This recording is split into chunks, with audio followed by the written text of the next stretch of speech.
Hey everyone. So we are setting up our new studio for our 2020 project. We're going to do a lot more podcasting, and we're going to start doing a podcast, right? Yeah.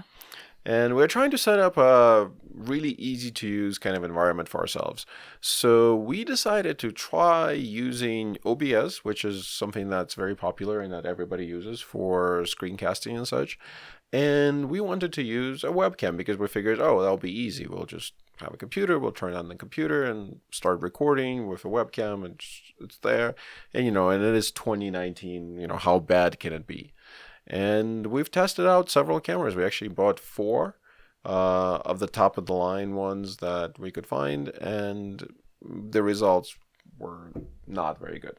Yeah. Who would have imagined that webcams in 2019 have not improved for like the last 10 years? It is pretty amazing.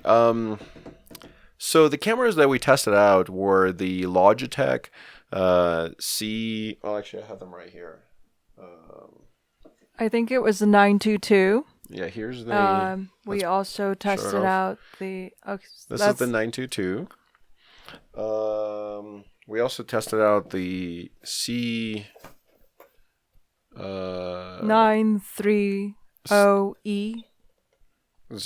C930e.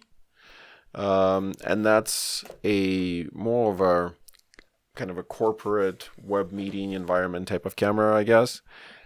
So it's for enterprise. I think the E stands for enterprise. Yeah, I think it is enterprise. And then we also tested out this unbranded stream webcam. I mean, it doesn't have a name, but they show up under a bunch of different names. This one in particular is by... let me see. Oh, yes. Vitade.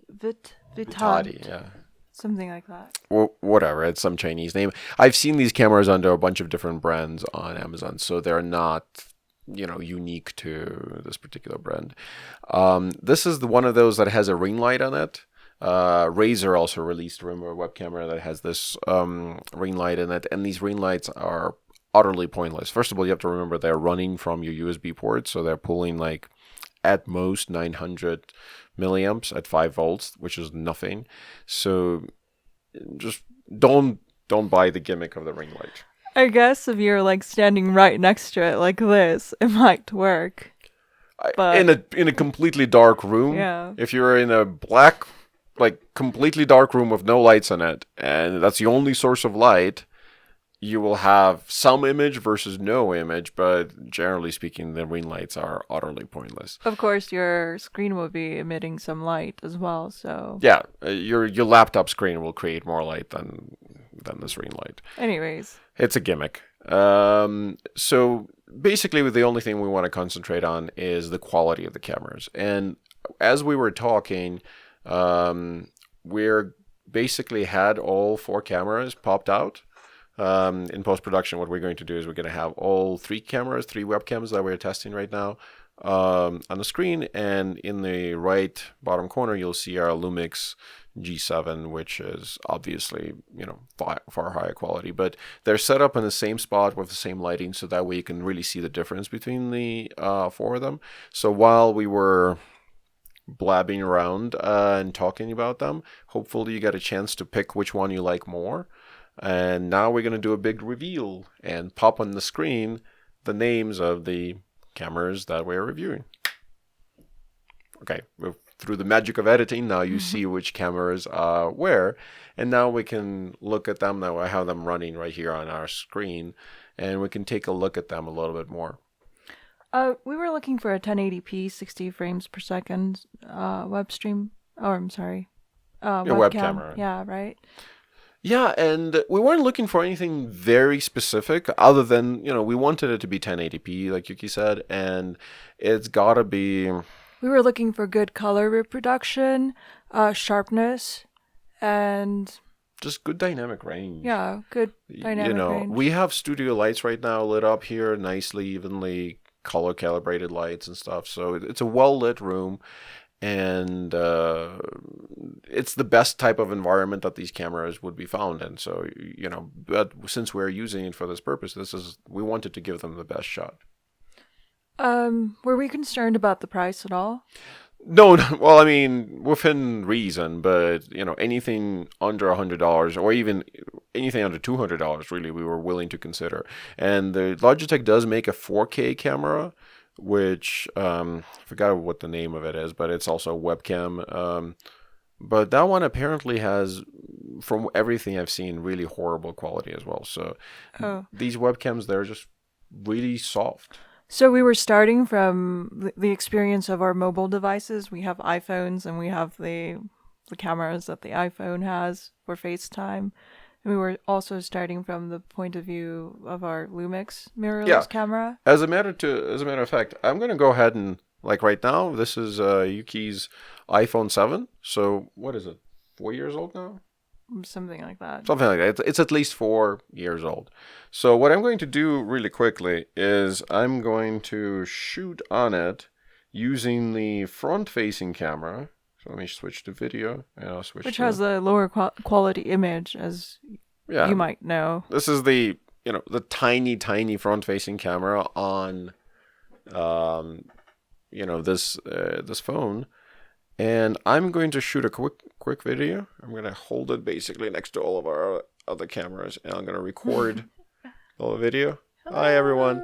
So, and I'm just going to replace the Lumix, the Panasonic camera, with this image for just a few minutes, or just for a little bit, just so you can see the difference. I mean, it is quite amazing that a 4-year-old phone, and this is not just Apple's handiwork, like pretty much any flagship phone from the last 4 years, Samsung, Google, LG, whatever. Has a much better quality front-facing camera. I'm not even talking about the rear-facing cameras. Yeah. Than something from Logitech or from pretty much any. I'm not even blaming Logitech at this point. It's just any provider. So the bottom line is that we were just really disappointed with the quality of webcams that we found out there in the market. Yep. So let's really quickly run through these. So the top left-hand corner is the 922, Logitech 922. Mm-hmm. And what do we see here? I mean, because you guys are going to be watching it compressed by YouTube and stuff. So I always like it when the camera reviewers kind of give you their take on it, because they can see it right away at 4K resolution or whatever their screen resolution is. Right. So. To me, the 922 has the best color reproduction, even though it's washed out. I feel like the ISO is very high. Yeah, they're all of these cameras are washed out, and the ISO being high is kind of funny because, again, this room is set up in such a way that we have lights everywhere, and it's a well-lit room. And as you can see in the 920, there's highlights on my forehead. I mean, I'm basically blown out. But then the wall behind us has very dull coloring over here, and I mean, it's much nicer and brighter wall. I mean, you can also have this painting right here for reference. And Yuki's sweater, like you can see the color on the Yuki sweater, is kind of dullish, but it is at least accurate. Yeah. All right, so, but in terms of sharpness, this is another weird thing. So all these cameras, specifically the Logitech for some reason, so I'm going to put my finger right here, they can focus on something as close, and don't steal my fingerprints, as over there, basically right next to the camera. But then as you go back, right around here is the focus range. And as we keep going further, and this is about 3 feet at this point, by the time you get to 3 feet, everything is fuzzy. It goes to infinity focus, and then everything is in focus, but really nothing is in focus. Mm-hmm. It's very soft, and all of them suffer from this issue, but particularly Logitech. I don't know why they set up their focus range to the point where you can go as close to the camera as possible. Right now, it's doesn't want to focus for some reason. Oh, right there. Yeah, so it can focus on my hand. And you're approximately 1 to 2 centimeters away from it. Yeah, I'm literally right on top of the camera. I'm basically grabbing it. So there is no purpose for the lens to be able to have that kind of range in terms of nearsightedness, so to speak. And on the far side, it's just like, 2 feet away and everything goes to infinity focus, and its infinity focus is crap. So that's why we are returning it. We didn't like it. It's terrible. Let's look at the other one. Let's look at the C90. What is it? C930e. 930e, yeah. The 930e has the widest field of view, but it overly saturates the picture so that No, it gives you the orange color. it warms everything up. It adds extra warmth. It gives you the Donald Trump filter. I now get a wonderful anybody can be a tan. president. Yeah. It's like spray tan. I don't know why either. We tried to screw around with settings, and we tried to screw around with color, with white balance on it. There are some apps that you can download that will allow you to shift the white balance, but the issue there is that it's not doing the white balance on the camera. What it's doing is just screwing around with the pixels once they get to your laptop or your computer. So that's more processing power on your computer side, but more important, it's kind of garbage in, garbage out. It's getting garbage in, and it can clean it up a little bit, but not much. I like that it feels more spacious. Like the person in the picture in the frame has more room to move about, and if you want to show something, you can do so more freely. I believe they designed it for group meetings. So like in case you have several people around the table, for instance, and you're trying to teleconference, so this is why it's the enterprise version. So you can have 2 or 3 people sitting around it and talking to somebody. Gotcha. That would make sense. Yeah, so it's very good camera. It's a very good camera from that perspective, but I wouldn't use it as a streaming camera. Yeah. It's just not sharp enough. Yep. That's the bottom line. For me, the biggest issue with all of these is just lack of dynamic range. I mean, look how blown out I am. And at the same time, these blacks in the microphones, for instance, are not very dark. But at the same time, there's a lot of detail lost in the shadows. Like, it just doesn't have that much of a dynamic range, by the way. It's just the ability of the camera to perceive light and dark images, essentially. At the same time. At the same time, yeah. And these cameras just have complete garbage for a dynamic range. Right. And let's move on to the next camera. Yeah, the next one is the how do you pronounce that again? Vitade. Vitade, whatever. Yeah, and we're not sure if we're killing that. It's sharp. I'll give it that. With good lighting. With bad lighting, this camera just completely falls apart. With good lighting, it's sharp. It's way sharper than either one of the Logitechs. This one has a lot of artifacts on our wardrobe behind us. Mm-hmm. You can see a lot of ants on the pattern, on the vertical pattern. Yeah, like little lines running down the middle. Maybe by the time it's compressed in YouTube, you guys won't see it as much, but here it's plainly obvious. And same complaint, dynamic range. My forehead looks completely blown out. Yuki's face looks completely blown out.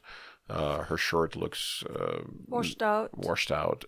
Everything is either blown out or washed out. Like the color reproduction just is garbage. Surprisingly, it has really good autofocus in the sense that it does focus. I mean, sometimes it takes forever to actually do it, but when it does focus, you actually do look sharp, which is an improvement over, I would say, either one of the Logitechs. Yeah. So I guess these cameras would be really great if you had a tiny device you were looking, or screen. Yeah. So if you were looking at these videos, I think that's what a lot of people use them is for streaming, and as just a person in the corner. Yeah. For those instances, it's okay, but as long as you never go full screen. If you ever go full screen, these cameras are going to look like crap. Yeah. So that's about a wrap up. We'll just let you judge for yourself the image and, pick you a favorite camera, and we'll have links for all of these. And if you guys get them on Amazon, that does help us and will get us started on our podcast. And just to promote it, there's going to be a podcast about random stuff that we do, because we started a review channel in 2019, but then some personal family problems happened and we kind of dropped it off for a while. But we're going to come back. We're going to make it easy. And Yeah, and we look forward to having more discussions about anything and everything, really, and hearing your thoughts. yeah, and me and Yuki will figure out how to do podcasts without interrupting each other. We're still figuring out if there's an art to it. And we'll figure out a good setup. And we'll share the setup that we will end up using, which I think is going to be probably the DSLR, right? And let me show you really quickly. For a DSLR, we purchased this Camlink, the Elgato Camlink. Now that's a whole different story because we went through how many? Like 4? We went through three or four Chinese capture cards. Yeah, and then we moved to the Elgato company, and we started with the HD60 capture card. Yeah. Let me grab that one right here. So we got the HD60 first after we gave up on trying to get anything working that comes from an unbranded Chinese company because they literally just wouldn't work. Yeah, we thought that it would be a simple enough task to resolve, to just capture video. Yeah. And I mean, it's a capture card. It has an HDMI port and it has a USB port. You can hardly use it incorrectly. You would plug it into the camera, like we would plug it into a G7, and they would just send the camera into a boot loop where it just couldn't negotiate an HDMI protocol with any of those cards. And they didn't work with a GoPro. They didn't work with Lumix. That's the only cameras we have to test, but they just didn't work. And they did surprisingly work with a Chinese camera that I purchased a while ago, Firefly Q6. It's a really old camera. I used to use it for my drones. It really didn't work with anything else, did it? No, not at all. Yeah. And we were really disappointed because we were ordering it during the holidays, and we would have to wait like 2 or 3 days, or sometimes as much as a week. Yeah, only to find out that you plug it in and it just literally does nothing. And there's no, of course, there's no instructions, there's no support, there's no firmware updates, there's nothing. It's what you get when you buy from unbranded companies. Yeah. But anyways, so we got the Elgato HD60, HD60S, the one that doesn't record the video directly into like an SD card, but it actually sends it to your computer via USB-C port. It's a USB 3 port with a C connector. And we liked it, but it doesn't work as a webcam. So this one, it doesn't have, what is that thing called? Universal Video Capture, UVC. It doesn't have UVC capability, so it will not be recognized by Skype, will not be recognized by OBS directly. There's a workaround for it, but it's garbage.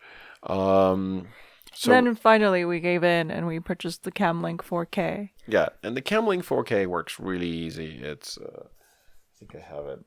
It's the most expensive capture card, but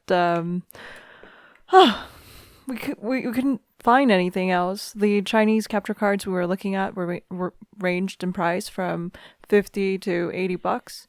And then we just got online and Googled, what works with people's Lumix's mirrorless cameras, and this is the only thing we found.